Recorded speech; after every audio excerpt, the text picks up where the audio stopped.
Donc, je vais pas vous le cacher, c'est un peu la hesse parce qu'il y a beaucoup de trucs expliqués par les schémas. Donc, je vais tout simplement faire ça sur mon armoire. Euh, voilà. Et donc, abstenez-vous de regarder du côté de mon bureau. Alors, on va commencer du coup par les caractères sexuels primaires et secondaires. Euh, donc, je vais écrire ici caractère sexuel primaire ici. Et ici, on a secondaire, slash secondaire. Désolé de mon écriture.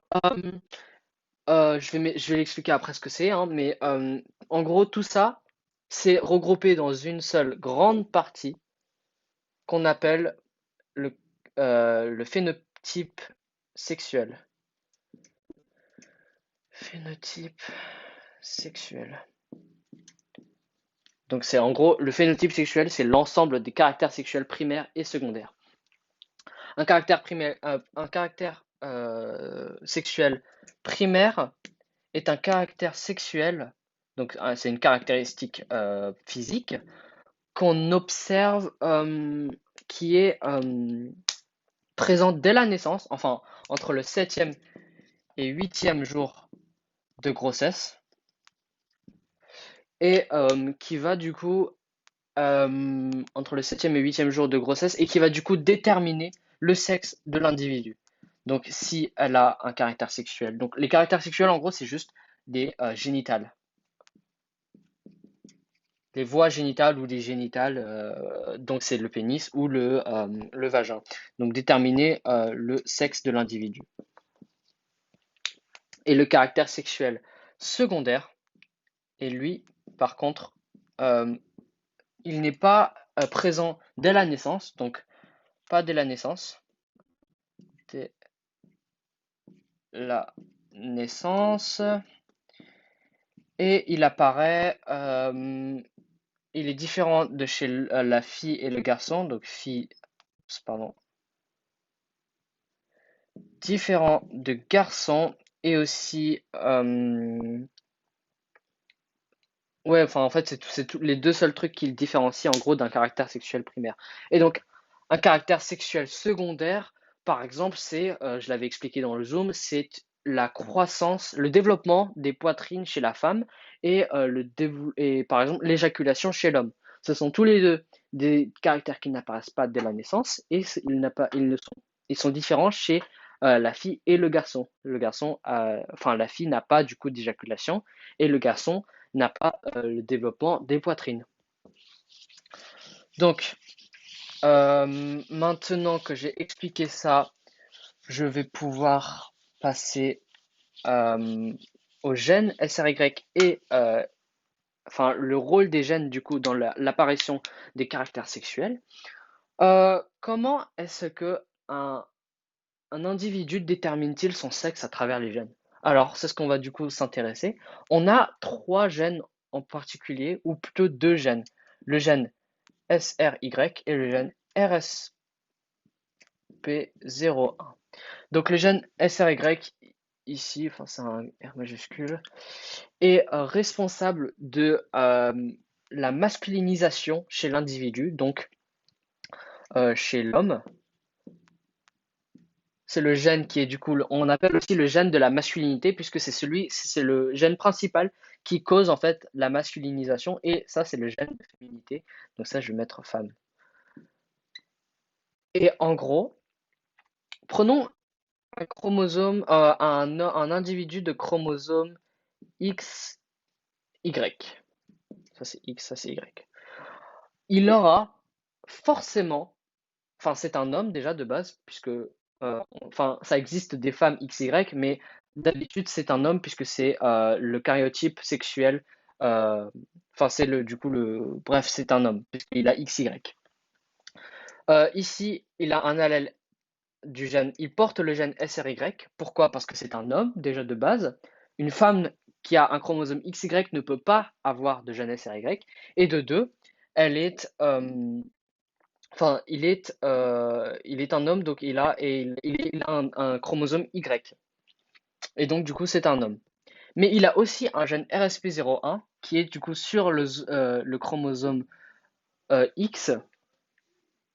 Et le gène RSP01, lui, être inactivé, une inactivation du gène RSP01, on appelle ça. Pourquoi? Parce qu'en fait, le gène SRY est dominant face au gène RSP01. Ce qui fait qu'en fait, le gène RSP01 est lui présent, mais il est annulé par le gène SRY. Maintenant, prenons l'exemple de la femme avec le chromosome XX.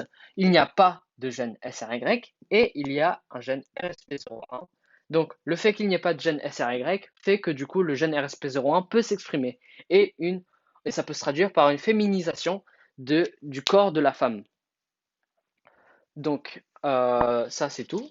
Euh, Aussi, petit truc, le gène SRY est exprimé à travers le gène AZF. Mais il n'est pas très important à apprendre. Vous pouvez l'apprendre si vous voulez, mais bon, je l'avais dit au Zoom aussi, c'était pas très important à apprendre. Bref, on va passer du coup à tout ce qui est hypothalamus, tout ça, tout ça. Alors, je vais directement dessiner le schéma, ça va être plus simple. Alors, on a ici euh, hypoph- hypothalamus, je crois que je vais le raccourcir. Et ici, GNRH, hypophyse. Vous trouverez tous ces schémas-là dans la présentation que nous a mis dans l'espace de travail collaboratif. Enfin, c'est ce que Monsieur Régnard a mis dans l'espace de travail collaboratif. FSH, LH. Ici, on a séminifère. Séminifère. Et là, on a séminifère, pardon. Et là, on a interstitiel. Interstitiel. Ok, je vais mettre des boîtes aussi, ça va être plus simple. Tac, tac. Séminifère. Et donc ça, bah, c'est le testicule. Hein, je sais pas comment l'expliquer. Testicule.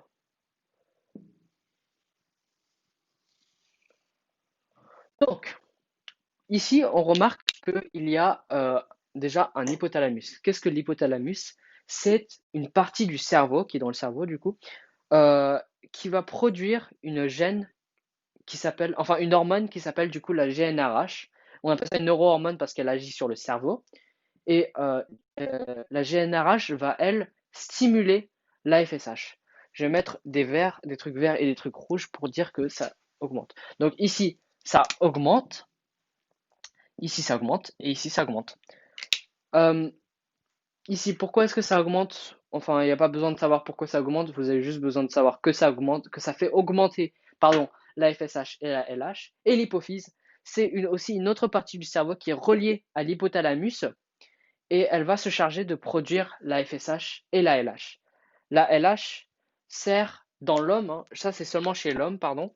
Euh, la LH, elle est responsable du coup de la testostérone, de la production de testostérone. Et la FSH, elle, est responsable du coup de la spermatogénèse. Je vais mettre SPZ. Spermatogénèse, du coup, c'est la production de spermatozoïdes. Euh, Ici, donc, testostérone, on avait dit, du coup, je vais le mettre ici. Testostérone. Euh, on a deux grandes parties dans les testicules qui rentrent en jeu. On a les tubes séminifères, j'ai écrit juste séminifères, c'est plus simple, et les cellules interstitielles, qui sont du coup des cellules qui se chargent de produire la testostérone. La LH est indirectement, en fait j'ai dit que la LH produit la testostérone, mais en fait elle est indirectement responsable de la production de LH. Elle n'est pas responsable du coup directement de la testostérone. Donc c'est les cellules interstitielles qui produisent la testostérone.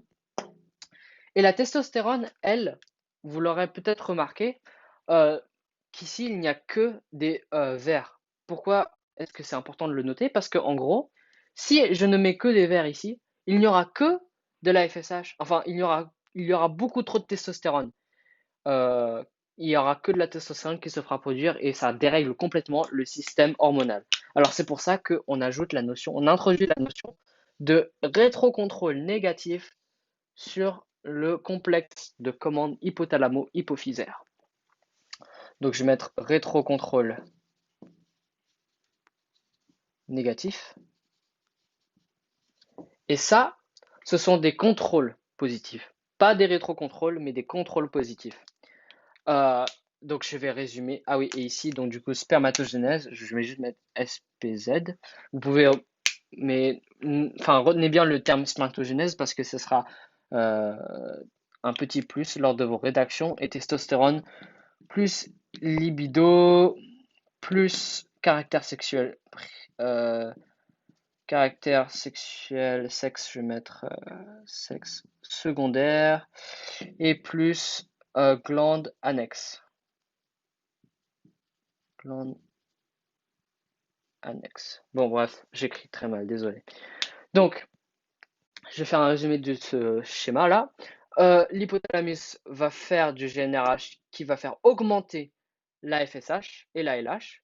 La FSH et la LH va faire augmenter la production de spermatozoïdes. Et la LH, elle, va faire augmenter la production de testostérone. Et la production de testostérone va faire augmenter la libido. Donc la libido, c'est l'hormone du désir sexuel. Va faire développer les caractères sexuels secondaires et les glandes annexes. Les glandes annexes, ne vous inquiétez pas, c'est pas très important. Et du coup, j'ai oublié de rajouter que la testostérone fait produire ou stimule au moins la spermatogénèse. Donc ça, c'est tout ce qu'il y a à savoir pour l'homme. Euh,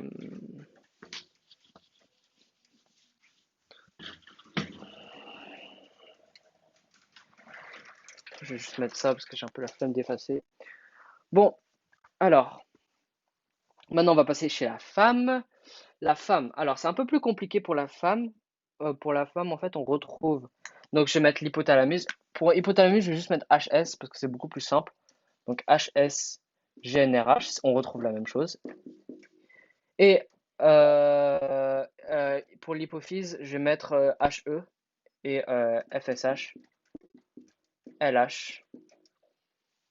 Ici, ça reste la même, ça reste la même. Ovaire. On avait testicule avant, maintenant on a ovaire. Et c'est un peu, vous remarquerez un peu une sorte de symétrie en fait dans les schémas. Ici, phase folliculaire. Je vais expliquer aussi après. Phase lutéale. Ici, ovulation. Ovulation. Et ici, donc phase lutéale, on a j'ai un gros trou de mémoire, mais bon, bref. Si, on a le corps jaune, pardon. Corps jaune, maturation du follicule.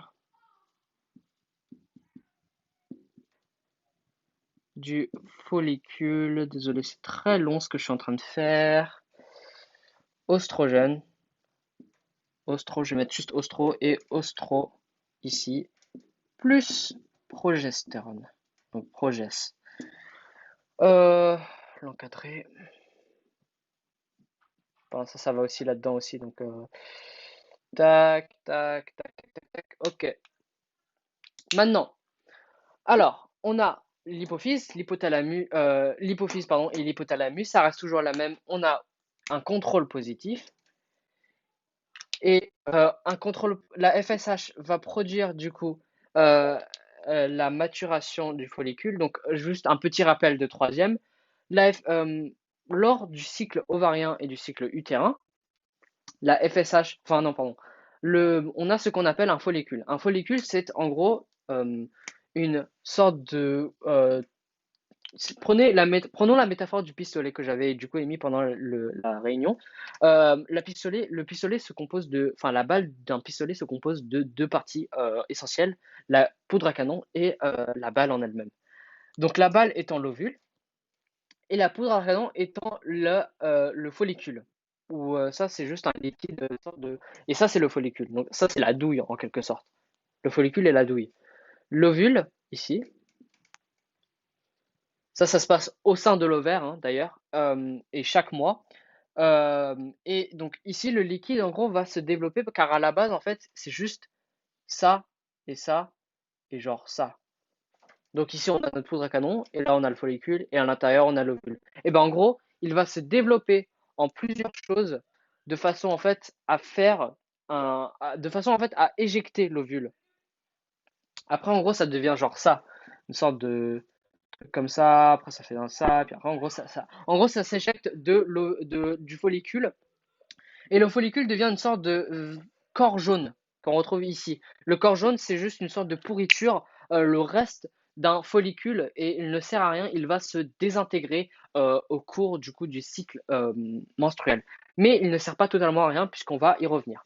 Donc la maturation du follicule, c'est juste le développement de pendant la phase folliculaire jusqu'à l'ovulation. La maturation du follicule va faire augmenter l'oestrogène. L'oestrogène ici. Donc FSH fait indirectement produire de l'oestrogène. Ah oui, donc j'ai oublié de préciser, la FSH est responsable de l'augmentation de l'oestrogène et de la maturation du follicule. De toute façon, c'est expliqué dans le schéma. Et la LH est responsable du corps, de la transformation du follicule en corps jaune et de l'ovulation. On verra ça aussi après. Donc, entre le premier et le 12e jour de quelque sorte, entre le premier et le 12e jour de, pardon, notre euh, cycle ovarien, on va remarquer un rétrocontrôle négatif, oh, pardon, un rétrocontrôle négatif sur, qui est causé par l'oestrogène sur le complexe de commande hypothalamo-hypophysaire. Donc ça, c'est premier, 12e. Rétro, je vais mettre R négatif. Donc ça, c'est rétrocontrôle négatif entre le premier et le 2e jour. Pourquoi?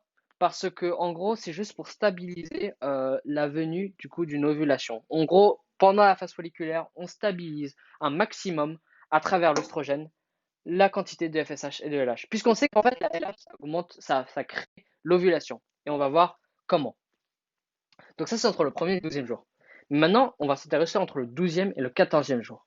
Le 12e et le 14e jour, c'est un rétrocontrôle positif qui va se marquer en fait par un pic de LH et de FSH. La FSH augmente un peu moins que la LH, c'est important de le noter.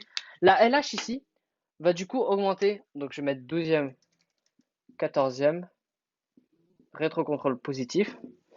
Elle va augmenter à tel point de créer une ovulation, car on avait dit que du coup la LH est responsable de l'ovulation. Euh, euh, elle dépasse en fait le seuil de 200 nanogrammes par litre qui du coup déclenche ce qu'on avait dit, l'ovulation. Pardon, je m'en mêle complètement dans mes stylos. Ici, LH augmente l'ovulation. Enfin, ici, du coup, pardon, dans le schéma, ça dit pas ça. Ça dit pointillé, ovulation, 14e jour. Au 14e jour, il y a une ovulation et c'est ce qui va nous, en fait, c'est l'événement déclencheur qui va nous faire passer de la phase folliculaire à une phase lutéale. La phase lutéale, en gros, concerne juste le corps jaune ou qui va en fait se dégrader au sein de l'ovaire. Donc la phase lutéale, ici, on va assister à un contrôle positif, pas un rétrocontrôle, c'est un contrôle positif sur du coup euh, la production d'oestrogène et de progestérone, ce qui fait que ça va augmenter l'oestrogène et la progestérone, mais on va devoir stabiliser le tout par un rétrocontrôle négatif des deux ensembles hypothalamo-hypophysaires entre le 15e et 28e jour. 28e jour annonce du coup la fin du cycle. Rétrocontrôle négatif pour stabiliser le tout. Et sur un schéma, ça ferait en gros un peu comme ceci. Ici, on aurait la LH. Je ne sais pas si vous voyez. Ouais. En gros, on aurait la LH ici. Donc, premier, 12e jour, ça fait ça. LH reste à peu près neutre, stable. Après, 12e, 14e jour, pic de LH. Ovulation. On redescend parce qu'à cause de, du coup, un rétrocontrôle négatif. Et ça reste à peu près la même partout. Et pour la FSH, du coup, je vais faire la même chose. La FSH restera à peu près comme ça. Elle fera ça, et puis après ça, et puis ça restera à peu près la même chose. Et du coup, pour l'ostrogène, on remarque que l'ostrogène fait du coup ceci. Après, elle fait ça, et après, elle fait ça. Et on remarque que c'est juste avant le 14e jour et juste avant le pic de LH. On peut donc conclure que, vous voyez pas très bien, mais bon, on remarque juste que, en gros, le pic d'ostrogène va causer le pic de LH. Et c'est ça c'est très important à noter, en gros, que vous dites qu'en gros, le pic d'ostrogène cause le pic de LH qui va causer le pic, qui va causer, pardon, l'ovulation. Et c'est écrit aussi dans votre cours. Et donc là, la progestérone va faire à peu près ça, ça un peu, puis ça. Je crois, hein. Euh, mais le rôle de la progestérone n'est pas très important. Juste ici, important à noter que corps jaune va faire l'ostrogène et la progestérone et que la LH va juste stimuler cette production. La LH n'est pas responsable du coup de la progestérone et de l'ostrogène. Elle est juste responsable de la stimulation de la production. Donc maintenant, en parallèle de ça, on va s'intéresser à l'utérus. Du coup, je vais pas vous montrer l'anatomie d'un vagin, mais ça, c'est aussi du cours de troisième. Vous devrez vraiment apprendre l'anatomie de chaque appareil reproducteur sexuel. Ici, on remarque que donc au sein de l'utérus, pardon, utérus, on a entre la phase lutéale et la phase machin, on a ici règle, règle, croissance croissance de la muqueuse. Donc je vais mettre muc utérine. Et ici vascularisation. Vascularisation. Et ici on a glande, lait, utérin. Pas très important, hein, mais bon, je vais mettre entre parenthèses parce que c'est. Bah, vous pouvez l'apprendre. Je sais pas à quoi ça sert, donc je vais pas vous dire à quoi ça sert, mais bon, baissez juste un peu la caméra, voilà. Donc ici, on va expliquer ceci par, euh, en gros, l'ostrogène va faire augmenter, euh, enfin, lors de la phase folliculaire, du coup, l'ostrogène va faire augmenter par le contrôle positif, enfin, va pas augmenter, mais va causer les règles et les règles ainsi que du coup la croissance de la muqueuse utérine. La muqueuse utérine, en gros, c'est l'endomètre et c'est le fait qu'en gros le sang se gorge, euh, va se gorger dans l'utérus. Et c'est pour ça qu'en gros vous avez vos règles. Parce qu'en gros, la croissance de la muqueuse utérine, elle sert à accueillir la cellule œuf en cas de fécondation. Mais comme il n'y a pas de fécondation, on va du coup pratiquer une vascularisation. Et la vascularisation, c'est pareil que les règles, c'est exactement la même chose. La vascularisation, c'est le fait de se vider de son sang. Et on le remarque que c'est relié, littéralement. Vascularisation, ça s'opère au 28e jour, et 28e jour, c'est le rétrocontrôle négatif. Et ici, les règles, rétrocontrôle négatif, et croissance utérine, ça correspond au rétrocontrôle positif du 12e au 14e jour. Est-ce que j'ai tout couvert sur la femme? Si vous avez d'autres questions, n'hésitez pas. Aussi, rapidement, l'ostrogène et la progestérone du rôle de la femme, donc dans le rôle de la femme en général. L'ostrogène est responsable du coup de L'ostrogène est responsable de la libido et du contrôle de l'utérus, si je ne dis pas de bêtises. Et la progestérone est responsable de euh, de l'apparition des caractères sexuels secondaires. Voilà. Donc, est-ce que j'ai tout dit à propos de la femme? Oui. Si j'ai oublié quelque chose, bah, pour ceux qui connaissent leur cours, dites-le moi. Sinon, on va passer à la contraception qui est du coup le grand 5. J'essaie d'aller le plus vite possible parce que j'ai pas envie de faire ça ultra long. Déjà que la vidéo est assez longue. Ah, ça sera genre 3 minutes en train de moi en train de copier un schéma et de l'effacer. Bien chiant. Bon, euh, la contraception. Il y a trois. Donc, du coup, je vais définir la contraception. Donc, contraception. La contraception, c'est le fait d'empêcher une fécondation. Ici, croix, fécondation. Et ce n'est pas le fait d'empêcher une spermatogénèse et une ovulation. Car, enfin, l'ovulation, oui, c'est indirect, mais bon, bref. Enfin, d'empêcher une fécondation, parce que je dis que c'est très important parce qu'en fait, la stérilisation, par exemple, ce n'est pas une méthode un moyen de contraception. Parce qu'elle n'empêche pas la fécondation. Enfin, si elle l'empêche, mais pas comme on l'entendrait. Elle empêche tout simplement la spermatogénèse, qui est du coup la production de spermatozoïdes, et donc la stérilisation chez la femme, c'est l'ovaire. Mais du coup, la stérilisation n'est pas un moyen de contraception. Il existe trois types de contraception, enfin déjà deux catégories, une pour la femme et une pour l'homme, et trois types de contraception pour chacun. Donc ça fait euh, contraception avec la euh, méthode mécanique,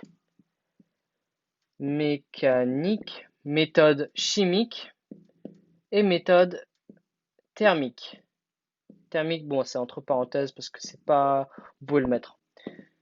Ok, donc méthode mécanique. Par exemple, je n'ai pas de définition exacte, donc vous devrez aussi l'apprendre. Et rien n'est marqué dans le cours aussi à propos de ça. Enfin, les trois méthodes sont ça, mais il n'y a pas de définition. Méthode mécanique, euh, on a par exemple bah, le préservatif. Préservatif. Méthode chimique, on a le spermicide. Et la méthode thermique, c'est le slip chauffant. Il n'y a que le slip chauffant pour la méthode thermique. Donc, le spermicide, enfin le préservatif. Méthode mécanique parce qu'en fait, elle stoppe directement l'entrée des spermatozoïdes dans l'appareil sexuel féminin. Oui, ça se. Donc en fait, mécanique, c'est tout ce qui est dans le genre, tout ce qui en fait n'implique pas la chimie. Je vais mettre le chauffant entre parenthèses, mais tout ce qui n'implique pas la chimie, c'est du mécanique, et tout ce qui n'implique pas la mécanique, c'est la chimie. Parfois, on retrouve les deux, donc comme par exemple le DU ou le stérilet qui fait du coup les deux. La chimique, donc on a le spermicide. Le spermicide, c'est une crème qui tue les spermatozoïdes à leur contact et on la met autour d'un anneau qu'on appelle l'anneau vaginal et qu'on insère du coup dans le vagin pour empêcher du coup l'arrivée des spermatozoïdes.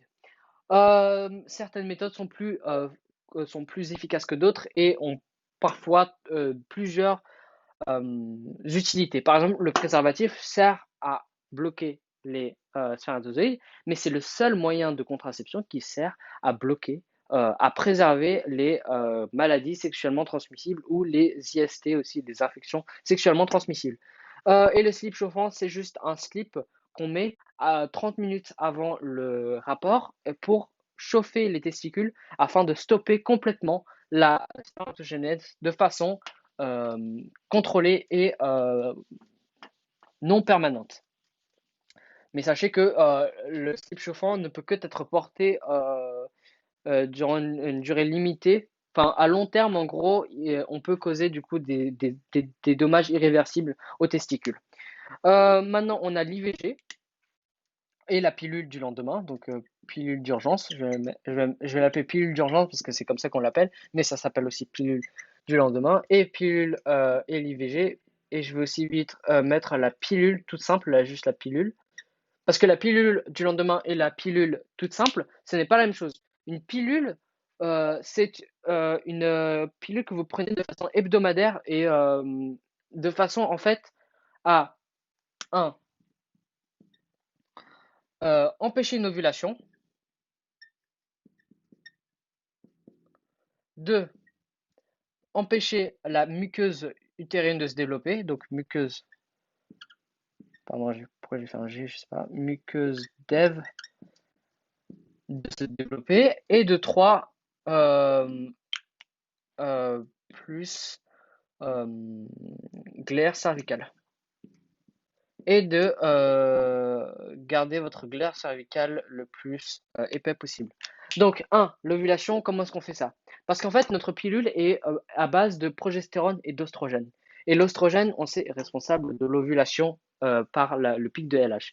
Si on n'a pas d'ostrogène, on n'a pas de LH, on n'a pas d'ovulation. Il n'y a pas d'ovulation, il y a quand même des règles qui sont faibles, certes, mais on a quand même des règles. Et donc, on empêche le développement de la muqueuse, mais on a quand même des règles à travers du coup la progestérone. Si il n'y a pas de progestérone, il n'y a pas de vascularisation, ou alors il y a une vascularisation qui est très faible.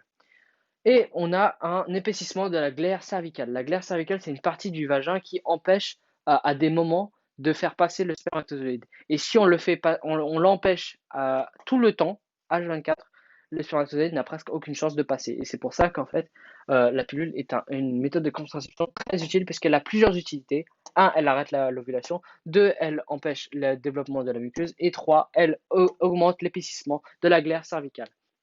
Maintenant, la pilule d'urgence agit à peu près de la même façon, sauf que du coup, elle empêche la fécondation directe quand du coup le spermatozoïde a atteint l'ovule et qu'il y a une fécondation. La pilule d'urgence va, elle, remplacer, je crois, enfin, je sais pas comment ça marche trop une pilule d'urgence, mais bon, elle empêche la fécondation.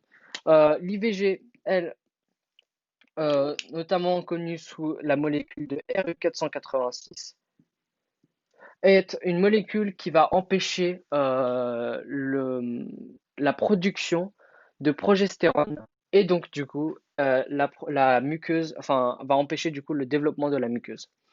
Donc avec la progestérone, on a en début de cycle, on a genre un truc comme ça. Et puis après, en milieu de cycle, on a un truc qui est gros comme ça, parce que du coup, c'est le développement de la muqueuse. Mais avec la prise de RU486, on a un truc qui reste à peu près constant, donc c'est-à-dire comme ça, comme ça, comme ça, entre début, milieu et fin, ça reste la même taille. Alors que ça, c'est début, ça, c'est fin. Enfin, c'est milieu, entre quelque sorte. Ça, c'est début et fin, ça, c'est milieu. Et on voit clairement qu'au milieu, il y a une énorme muqueuse pour accueillir l'ovulation. Enfin, le bébé. Mais avec la prise de l'IVG, en gros, la, ce que vous remarquerez, c'est que la progestérone, enfin, pardon, la molécule de la RU486 est très similaire à celle de la progestérone. Ce qui fait qu'en fait, le système hormonal prendra la RU486 comme de la progestérone. Mais elle est un tout petit peu différente.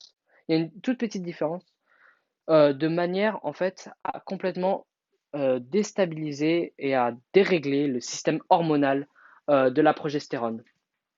La RU86 est à peu près égale, donc voilà, que celle de la progestérone, la molécule, de façon en fait à annuler cette progestérone qui va du coup, la RU486 est un leurre, on appelle ça un leurre parce qu'en fait elle piège le système hormonal de façon à ne pas produire, à ne pas faire développer la muqueuse et à ne pas accueillir notre bébé.